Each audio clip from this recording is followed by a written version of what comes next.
বাংলা সাংস্কৃতিক বলয় নীলওয়া জিবুংবাই নন্দননगर सेनपारा आमचे हातिबार हुकुमु मुकुमु पान्दा संतजाखा नभेम्बर तालनि 2 सालमारि कक्तिसाल जाति कथार मसंगे चेंगसेरिनांगै मानजाखै त्रिपुरा हास्तिनि मन्त्रीकरा प्रोफेसर डॉक्टर मानिक साहा मन्त्री टिंकु राय एमएलए रतन चक्रवर्ती बांग्ला सांस्कृतिक बलय विश्व कमिटिनि काजखौ सेवक भट्टाचार्य खबै कुबुनि जुदा जुदा आदंग्र अशाला मोसामुं रोजाबमुंनि बिसंथै अ पान्दा खलाइजाखा तै तेर हाइके खलाइजाक अ पान्दावा गोबांमा लोकरा बाहायनो फाइ मानजाक फाइलेका বলার যে অনুষ্ঠানটা আজ 100তম সপ্তাহ হয়েছে। আমি যতটুকু দেখেছি এখানে যে গ্রুপগুলো রয়েছে প্রায় 50-এর অধিক গ্রুপ রয়েছে যারা এখানে আগেও ছিল এখনো দেখছি তাদের যে জীবনমান বা তাদের দৈনন্দিন যে এখানে আসার পর যে সমস্ত জিনিসপত্র তারা তৈরি করেন বা বিক্রি করেন তাদের আর্থিকভাবে তারা স্বাবলম্বী হওয়ার এই যে একটা বড় মাধ্যম শুধুমাত্র এখানে সাংস্কৃতিক চর্চা নয় এখানকার গ্রামীণ যে আমাদের সেলফ হেল্প গ্রুপগুলো রয়েছে তাদেরও কিন্তু একটা রোজগারের বড় ব্যবস্থা হয়েছে। পুরো আগরতলা থেকে সহ আগরতলার আশপাশ থেকে অনেক লোক আসেন সমাবেশে এখানে অনেক লোক একত্রিত হয় এবং এখানেও তারা তাদের নিজস্ব তৈরি খাবার বা অন্যান্য জিনিসপত্র তারা তৈরি করে এখানে রাখেন বা এখানকার বেচাকেনা খুব ভালো হয়। আমি তাদের সঙ্গে কথা বলে দেখেছি। এরপরেও আমি আমাদের টিআরএলএম যারা রয়েছেন তাদের সঙ্গে কথা বলেছি এক দুবার মাননীয় সেবক ভট্টাচার্য মহোদয় আমার সঙ্গে কথা বলেছেন। আমি ওনাদের সঙ্গে কথা বলেছি যে এই জায়গাটায় আমাদের টিআরএলএম যে গ্রুপগুলো রয়েছে আমাদের রাজ্য ছোট হলেও আমরা কিন্তু উত্তর পূর্বাঞ্চলের বাকি রাজ্য থেকে আমাদের এখানে যে টিআরএলএম গ্রুপ রয়েছে সংখ্যাটাও যেমন অধিক তেমন আমাদের যারা কাজ করেন তারাও কিন্তু ভালো মানের কাজ করেন। আমাদের এখানে প্রায় 50,000-এর বেশি এইরকম টিআরএলএম এর স্বাবলম্বী গ্রুপ রয়েছে এবং এই গ্রুপগুলো আজকে আমরা যদি দেখি প্রায় 1 লাখ টাকার বেশি রোজগার করে এইরকম প্রায় 1 লাখের কাছাকাছি মহিলা রয়েছেন আমাদের রাজ্যে। এই যে একটা বড় সংখ্যায় মহিলারা যারা রোজগার করছেন তো এই তাদের বিক্রির জন্য একটা বড় মার্কেট আমরা বলতে পারি এই জায়গাটা হতে পারে বা এইরকম রাজ্যে আরো করা যেতে পারে যেখানে তাদের যে তারা যে সমস্ত জিনিস তৈরি করেন সেটা বিক্রির একটা বড় বাজার তারা এইটাকে ধরে করতে পারে। এবং এখানে যারা সাংস্কৃতিক যারা চর্চা করেন বা সাংস্কৃতিক বিভিন্ন অনুষ্ঠান হয় এখানে আমাদের গ্রামীণ এলাকায় যারা বোনেরা রয়েছেন আমার ভাইয়েরা যারা রয়েছে আমাদের হারিয়ে যাওয়া যে সমস্ত গ্রামীণ সংস্কৃতি আজকের এই আধুনিক সময়ে আমরা দেখছি সেগুলো তারা পুনরুদ্ধার করা বা তাদের জন্য একটা বড় প্ল্যাটফর্ম এখানে যারা নাচ শেখেন বা গান শেখেন তাদের জন্য প্রত্যেক সপ্তাহে একটা অনুষ্ঠান করা বা একটা প্ল্যাটফর্ম পাওয়া এটা একটা বড় মাধ্যম যে এখানে তাদের এক প্রকার তাদের প্রশিক্ষণ হচ্ছে তাদের প্র্যাকটিস করা হচ্ছে। এতে করে আমরা দেখেছি এখানে 2-4টা দল রয়েছে যারা আমাদের রাজ্যের বিভিন্ন সরকারি বড় কার্যক্রমগুলো আমাদের আস্তাবল হোক আর রবীন্দ্র ভবন হোক সেখানেও গিয়ে তারা আজ অংশগ্রহণ করছেন এখানকার যে দলগুলো রয়েছে। তো আমরা চাইব এই আপনার যে সাংস্কৃতিক হাট এটা আরো আগেও চলতে থাকুক এবং ভালো চলুক এবং এখানকার মানুষ যারা আছেন তারা সহযোগিতা করবেন এবং আমাদের গ্রুপগুলো যারা রয়েছে এখানে স্বাবলম্বী গ্রুপ তাদেরকে আমাদের সরকারিভাবে যতটুকু সম্ভব সাহায্য করা এটাকে এগিয়ে নিয়ে যাওয়া এটার দিন দিন শ্রীবৃদ্ধি হোক এই কামনা করেই আমি আমার এই ক্ষুদ্র আলোচনা শেষ করলাম। নমস্কার। একটু আগে আমরা সবাই উদ্বোধন করলাম সেই উপলক্ষে আমাদের মাঝে উপস্থিত আছেন ত্রিপুরা সরকারের মাননীয় মন্ত্রী শ্রী টিঙ্কু রায় মহোদয়। ওনার বক্তব্য আমরা সবাই শুনলাম। তাছাড়া ত্রিপুরা সরকারের প্রাক্তন মন্ত্রী এবং আমাদের প্রাক্তন স্পিকার মহোদয় এবং এই এলাকার সবার জনপ্রিয় বিধায়ক শ্রী রতন চক্রবর্তী মহোদয় উনিও ওনার জীবনের অভিজ্ঞতা নিয়ে আমাদের সামনে ওনার বক্তব্য রেখেছেন। আমাদের মাঝে উপস্থিত আছেন যিনি ভাইস চেয়ারম্যান স্টেট লেভেল যে কালচারাল অ্যাডভাইজারি কমিটি আছে শ্রী সুব্রত চক্রবর্তী উনিও ওনার বক্তব্য আমাদের সামনে রেখেছেন। তাছাড়া এখানে ডক্টর বিশাল কুমার যিনি ডিস্ট্রিক্ট ম্যাজিস্ট্রেট এবং কালেক্টর আমাদের ওয়েস্ট ডিস্ট্রিক্টে, টিআরএলএমের যিনি সিইও তরিতকান্তি চাকমা মহোদয়,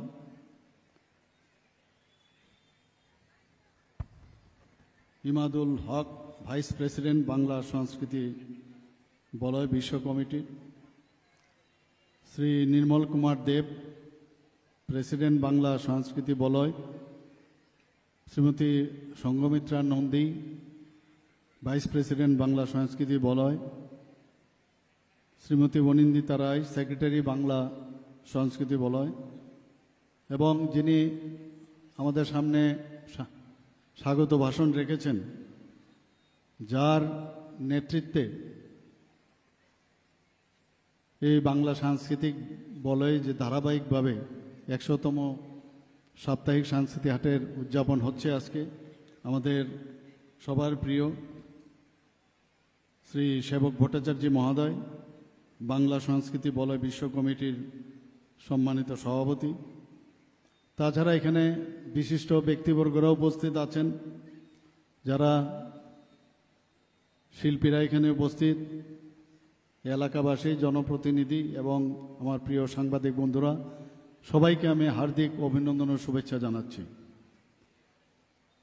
আমার পূর্ববর্তী বক্তা এখানে বলেছেন যে 2023-এর 10ই ডিসেম্বর প্রথম এই সাংস্কৃতিক হাটের আনুষ্ঠানিক সূচনা হয়েছিল। আমারও এখানে সুযোগ হয়েছিল এখানে আসার।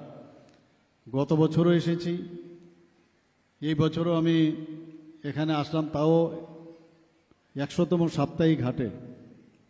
এই কার্যক্রমে আমি সত্যিই উপস্থিত থাকতে পেরে আমি অত্যন্ত আনন্দিত এবং ভাবলে অবাক হয়, যদি ইচ্ছা থাকে এবং দৃঢ়তা থাকে, সেটা কিন্তু এই সেবক বাবুরা এবং ওনার ফুল টিম দেখিয়ে দিয়েছে যে গত 99 সপ্তাহ ধরে, সেটা শীতই হোক, সেখানে গ্রীষ্মই হোক, বর্ষা হোক, ঝড়ঝাপটা যাই থাকুক, সমস্ত কিছু চ্যালেঞ্জ হিসাবে নিয়ে ওনারা এই সাপ্তাহিক হাট চালু রেখেছেন। 1 সপ্তাহের জন্য একবারও বন্ধ হয়নি। সত্যি আমি ওনাদেরকে যত ধন্যবাদ দেই ততই কম হবে। এবং এর থেকে যারা সংস্কৃতির সাথে যুক্ত তারা কিন্তু অনেকটা বেশি অনুপ্রাণিত হবে এবং এই ধরনের নিষ্ঠা ও দায়বদ্ধতা থাকার কারণেই এই ধরনের নিরবিচ্ছিন্ন একটা উদ্যোগ সম্ভব হয়েছে। এবং এখন কিন্তু সবার মুখে মুখে, পুরো ত্রিপুরা না, বাংলাদেশ থেকে শুরু করে পশ্চিমবাংলায়ও এই সাংস্কৃতিক বলয়ের সম্পর্কে সবাই জানে এবং অত্যন্ত জনপ্রিয় একটা অনুষ্ঠান। এবং এটাকে দেখতে শুধু রাজ্যের না, রাজ্যের আনাচে কানাচে বহু লোক আসে, রাজ্যের বাইরের থেকেও বহু লোক আসে, সেটা বাংলাদেশই হোক, পশ্চিমবাংলা থেকে হোক, অনেক জায়গার থেকে তার একটা ইতিবাচক যে সারা এবং তার যে প্রভাব, সেটা আমরা দেখতে পাচ্ছি। আমার পূর্ববর্তী বক্তা মাননীয় মন্ত্রী শ্রী টিঙ্কু রায় মহোদয় বলেছেন যে আমাদের ত্রিপুরাতে যে এসএসজি গ্রুপ, যে মাননীয় প্রধানমন্ত্রীজি যে স্বপ্ন, যে লাখপতি দিদি, আমাদের ত্রিপুরাতে অলরেডি এসএসজি গ্রুপের 1,08,000 এসএসজি গ্রুপ অলরেডি আমাদের হয়ে গেছে, লাখপতি দিদি হয়েছে। আর এসএসজি গ্রুপ প্রায় 4,85,000 যে এসএসজি গ্রুপ ত্রিপুরাতে হয়ে গেছে। তো এতগুলো লোক আমাদের সাথে এসএসজি গ্রুপের সাথে যুক্ত হয়েছে, 4,85,000-এর মতো মহিলারা। তো এতে করে যে বিকল্প একটা আয়ের যে বিষয়, সেটা আমরা দেখতে পাচ্ছি এখন। এবং এই সংস্কৃতিকে কেন্দ্র করে শুধুমাত্র যে বিনোদন সেটা নয়, একটা সেলফ রিলায়েন্স, আত্মনির্ভরতার যে বিষয়, সেটা কিন্তু আজকে আমরা দেখতে পাচ্ছি যে এখানে প্রায় 40 থেকে 50টি পরিবার আজকে এসএসজি সাথে যুক্ত হয়ে ওনারা তাদের যে নিজস্ব যে জিনিসপত্র তৈরি এবং খাবার দাবার, সেগুলো বিক্রি করে নিজেদের তো উন্নয়ন হচ্ছে, এই এলাকার সমাজের সেটারও কিন্তু আর্থিকভাবে লাভবান হচ্ছে, তাতে করে আর্থসামাজিক উন্নয়নও সেটা হচ্ছে। আজকে আমি একটা আপনাদের সামনে বলতে চাই যে এই যে শ্যানপাড়ায় যে সাপ্তাহিক হাটকে কেন্দ্র করে যে জীবন জীবিকার যে একটা পটভূমি, সেটার যাতে আরও সার্বিক উন্নতি সাধন হয়,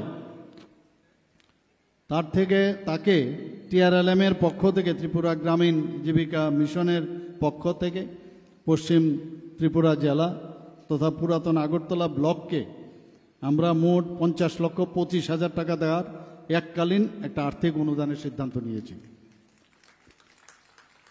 এবং এই আর্থিক যে অনুদান আমরা দিচ্ছি, তাতে করে যার ইনফ্রাস্ট্রাকচার যাতে ডেভেলপ হয়, তার জন্যই এই চিন্তাভাবনা আমরা নিয়েছি।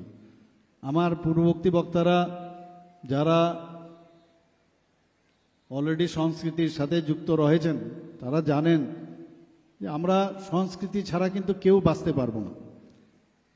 সংস্কৃতির ভিতরে যদি আমরা থাকি, আমাদের যে জীবন, আমাদের যে অতীত, আমাদের যে বর্তমান এবং ভবিষ্যতের সাথে সেটাকে সংযোগ স্থাপনের একটা বিশেষ একটা উপাদান আমি মনে করি। এবং আমাদের সংস্কৃতি যদি বলতে হয়, এটা আমাদের জন্য একটা অর্নামেন্টস, আমাদের অলংকার। এবং এতে করে আমাদের যে জাতি গোষ্ঠী, আমরা সবাই জানি ত্রিপুরাতে যে রিচ কালচার, সেটা সারা ভারতবর্ষের মধ্যে, আমি বাইরে বহু জায়গায় যাই, সব জায়গায় আমি আমাদের রিচ কালচার নিয়ে আমি গর্ববোধ করি। আমাদের তাদের নিজস্ব আলাদা আলাদা করে তাদের যে সংস্কৃতি, তার সাথে মণিপুরি আছে, সেখানে সংখ্যালঘুদের আছে, বাঙালিদের আছে, সব মিলে একটা মিশ্র যে একটা সাংস্কৃতিক যে প্রকাশ, সেটা আমি জানি না অন্য প্রদেশে আছে কিনা, কিন্তু ত্রিপুরাকে নিয়ে আমরা যখন ভাবি, সেটা কিন্তু আজকে সব জায়গায় সেটা আমরা মানে দৃঢ়তার সাথে আমরা বলতে পারি এই ধরনের কালচার আর কোথাও আছে বলে আমার মনে হয় না। এবং সেটাকে আমাদের যেভাবেই হোক আমাদের প্রতিষ্ঠিত করতে হবে। ইউনিটি ইন ডাইভার্সিটি আমরা বলি, যে বৈচিত্র্যের মধ্যে ঐক্য, সেটা কিন্তু ত্রিপুরাতে আমরা দেখতে পাই। এর জন্য একটু আগে আমাদের মাননীয় বিধায়ক শ্রী রতন চক্রবর্তী মহাশয় বলেছেন যে এই এলাকাকে উনি কেন সিলেকশন করেছিলেন। এই কারণে সিলেকশন করেছিলেন, তৎকালীন সময়ে উনি এবং আমরা সবাই দেখেছি যে এই খয়ারপুর বিধানসভার, বিশেষ করে এই সেনপাড়া এলাকার এবং তার আশপাশ এলাকায় যে অস্ত্রের ঝংকার, খুন, সন্ত্রাস, এইগুলো ছিল এখানে। এবং সেটাকে একটা মনোজ্ঞ একটা পরিবেশ দেওয়ার জন্য উনি সেটাকে সিলেকশন করলেন। যখন এই সেবকবাবু ওরা ওনাকে এই বিষয়ে জানালেন, এবং আজকে দেখুন এর পরিবেশ কীরকম হয়ে গেল। আমি প্রায়শ সেবকবাবু আমার সাথে কাছে আসেন, আমাকে বলেন যে এখানে আমরা এই করছি, বাইরের থেকে মানে বিভিন্ন সংস্কৃতির সাথে যুক্ত বিভিন্ন শিল্পগোষ্ঠী তারা আসছেন, তারা তাদের পারফরমেন্স এখানে দিচ্ছেন। শুনে সত্যিই আমার খুব আনন্দ হয়। আজকে আমরা চাইছি সারা ত্রিপুরাতে সংস্কৃতির যে উত্তরণ, সেটা যদি ভালো হতে হয়, তার শান্তি থাকতে হবে। আজকে মাননীয় প্রধানমন্ত্রীজি দেশকে যেভাবে শক্তিশালী করছে, যেভাবে আগে দেশের 2014 আগের যে অবস্থা ছিল তার থেকে যেভাবে পরিত্রাণ উনি দিয়েছেন, এবং এখনও যারা আমাদের চেষ্টা করছে, অপারেশন সিন্দুর লাস্ট উনার অ্যাকশনের মাধ্যমে বুঝিয়ে দিয়েছেন যে মাঝে মাঝে শান্তির জন্য শক্তির প্রয়োজন। এবং আমরাও কিন্তু ত্রিপুরাতে আমাদের সরকার, আমরাও যখনই দেখি কোনো এই ধরনের অপচেষ্টা হয়, সেখানেও কিন্তু আমরা শান্তি প্রতিষ্ঠিত করার জন্য আমরা সেখানেও কিন্তু শক্তি আমরা দেখাই, এবং সেটা করতেই হবে। এবং তবেই কিন্তু এই সংস্কৃতির মানুষের মধ্যে আনন্দ উৎসাহ যদি না থাকে, তাহলে কি করে এই সংস্কৃতির উন্নয়ন হবে? আপনারা সবাই জানেন সারা ভারতবর্ষের মধ্যে ল অ্যান্ড অর্ডার, আমি সব জায়গায় এই কথাটা বলি, কারণ আমরা অনেক সময় ভুলে যাই, বিভ্রান্ত করার অনেক চেষ্টা করা হয়। থানা কাচারি আছে, বিভিন্ন ছুটকা ফুটকা ঘটনা হবে, কিন্তু সেইগুলোকে আমরা প্রতিহত করছি কিনা, দিস ইজ ভেরি ইম্পর্টেন্ট। সেখানে 28টি রাজ্যের মধ্যে আমরা নিচের দিক থেকে আমরা তৃতীয় স্থানে আছি ল অ্যান্ড অর্ডারে। তবে আজকের যে এখানে পরিবেশ এবং সারা ত্রিপুরাতে যে পরিবেশ, আজকে যে এখানে একটা মেলবন্ধনের যে একটা মেলা সব জায়গায় হচ্ছে, সেটা সম্ভব হচ্ছে আমাদের দৃষ্টিভঙ্গির কারণে, আমাদের অ্যাটিটিউডের কারণে। তো এটা বাইসা বার্সা জনসাধারণও আমাদের সাথে আজকে সে হাত মিলিয়েছেন, আমাদের উপর যে আস্থা রাখছেন যে না, আমাদের সরকার আছে, গার্জিয়ান আছে, যে কোনো সমস্যা হলে তার সমাধানের একটা রাস্তা সেখানে আছে। আমরা দেখেছি এখানে আমাদের আইসিএ ডিপার্টমেন্ট থেকে এবং অন্যান্য দপ্তরের লাইন্স ডিপার্টমেন্টের সাথে আমরা যুক্ত হয়ে ত্রিপুরাতে হারিয়ে যাওয়া যে বিষয়গুলো ছিল সেগুলোকে আমরা আবার নতুনভাবে আমরা এখানে করছি। নাটক থেকে আরম্ভ করে যাত্রা, তাছাড়া লোকযাত্রা, পুতুল নাচ, এসব শিল্প যে উন্নতি করার যে সংকল্প আমরা নিয়েছি এবং দপ্তরের মাধ্যমে সেগুলো আমরা চেষ্টা করছি। আপনারা সবাই জানেন national school of drummer unit আমাদের ত্রিপুরাতে আছে এবং Tripura film and television institute আমরা স্থাপন করেছি। আমি প্রায়শই যাই, এখানে খবর নেই। সার্টিফিকেট কোর্স অলরেডি বিভিন্ন সার্টিফিকেট কোর্স শুরু হয়ে গেছে। সেখানে বিশেষ করে আমি যখন দেখি জনজাতি ছেলে মেয়েরা সেখানে আরও বেশি ইনভলভ এবং আমাদের ভবিষ্যৎ কোন দিকে যাচ্ছে, ওইসব সেন্টারে যখন যাওয়া যায় তখন বোঝা যায় যে যদি প্ল্যাটফর্ম প্রপারলি দেওয়া যায়, আমাদের ছেলে মেয়েরা এখন অল ইন্ডিয়া ন্যাশনাল লেভেলেও ভালো ভালো কাজ করছে। তো তাতে করে আমাদের যে নেক্সট যে প্রজন্ম, তাদের জন্য আমরা কিন্তু সেই প্ল্যাটফর্ম আমরা তৈরি করছি। এবং এই যে সংস্কৃতির বলয়, ওনারা কিন্তু নিজেদের জন্য করছেন না। আমি এটা আমার ব্যক্তিগত আমার মনে হলো সেটা আপনাদের সামনে শেয়ার করা উচিত। তাতে করে যে নিজস্বতার তার যে সত্তা, সেটার কিন্তু পরিচয় তার মধ্যে আসবে এবং যুব সমাজের যে সংস্কৃতির যে বিকশিত হওয়ার, সেটার যে প্রয়োজন রয়েছে সেটা ওনারা অনুভব করেছেন। আমাদের যে রাজন্য আমলেও আমরা সবাই জানি, যারা ইয়াং জেনারেশন তারা হয়তো অনেকে জানেন না, যে রাজন্য আমলেও কিন্তু রাজ দরবারে সেখানেও কিন্তু গান বাজনা হতো এবং এই ধরনের সংস্কৃতির সেখানেও কিন্তু সবসময় একটা ধারাবাহিকতা ছিল।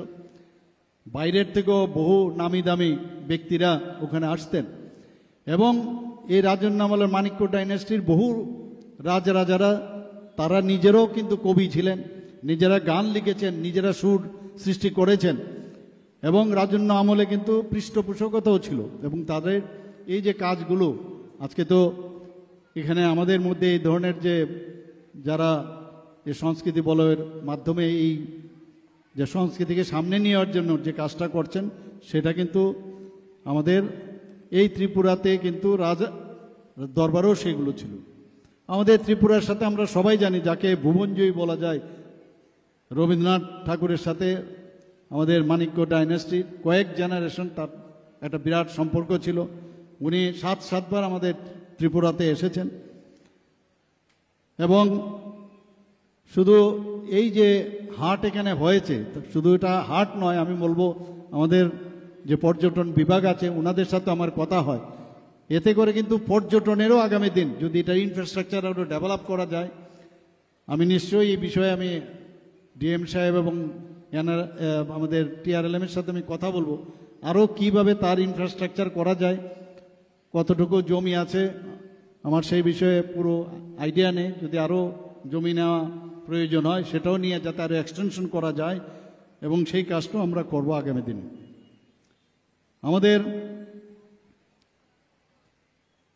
যে এখানে যে বিভিন্ন যেসব সাংস্কৃতিক অনুষ্ঠান আজকে এখানে হবে এবং একটু আগেও আমরা দেখলাম এত সুন্দর, এখানে আমাদের সবচেয়ে বড় বিষয় হচ্ছে ঝুমুর, দামাইল ইত্যাদি নৃত্য ত্রিপুরার জন্য একটা বিশেষ ব্যাপার এবং সেইগুলো যখন আমরা সর্বভারতীয় স্তরে আমরা নিয়ে আসব এবং তাতে এখানে যখন তার ডেভেলপমেন্ট বেটার হবে আরও বেশি।